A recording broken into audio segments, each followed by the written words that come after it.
আজি অসমীয়া সমাজখনে জুবিন গাৰ্গক হেৰুৱাই শোকত নিৰ্মাণ হৈ আছে।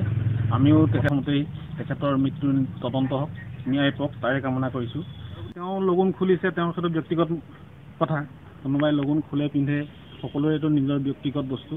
আচলতে লগুণডাল খুলিলেই মানুহ বৰ্ণবাদী হৈ নপৰে। আপুনি লগুণ থাকিও মানুহৰ কাম কৰিব পাৰিব। আমিও কৰি আহিছোঁ বিভিন্ন সময়ত বিভিন্ন জাতি জনগোষ্ঠীৰ লগত আমি সমানে উঠা বহা কৰিছোঁ। এই লগুণডাল খুলি দিলে যে মই বৰ্ণবাদী হৈ যাম, মই মানুহৰ মোৰ জাত ধৰ্ম সকলো সমান হৈ যাব, এনেকুৱা ধৰণৰ হ'ব নোৱাৰে।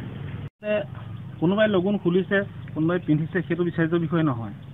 যিহেতু ব্ৰাহ্মণসকলৰ লগুণডাল স্বাভিমান। যিদৰে এজন পাঞ্জাৱীৰ কাৰণে তেওঁলোকৰ পাগুৰি, কেশ, কৃপান এনে পঞ্চবিধ বস্তু তেওঁলোকে ৰাখে, তেওঁলোকৰ সেইটো এটা স্বাভিমান। সকলো জাতি জনগোষ্ঠীৰ একোটা স্বাভিমান আছে। লগুণডাল ব্ৰাহ্মণসকলৰ স্বাভিমান। ব্ৰাহ্মণ বুলি পৰিচয় দিয়াৰ এটা প্ৰতীক। যেতিয়া প্ৰতীকডালক মানুহে অপমান কৰিব বা কিবা এটা কৰিব, তেতিয়া ব্ৰাহ্মণসকলৰ অন্তৰত আঘাত লগাটো, ব্ৰাহ্মণসকলে দুখ পোৱাটো এইটো এটা স্বাভাৱিক কথা।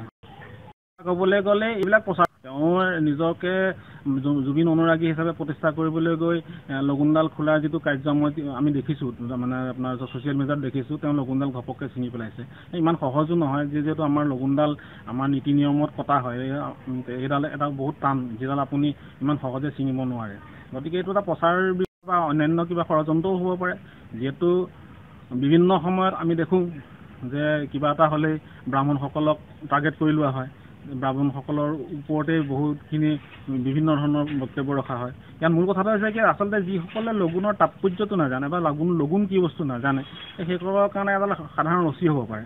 কিন্তু আমাৰ কাৰণে, আমি যিসকলে সংস্কাৰগতভাৱে লগুণডাল ধাৰণ কৰিছোঁ, আমাৰ কাৰণে এইটো স্বাভিমান।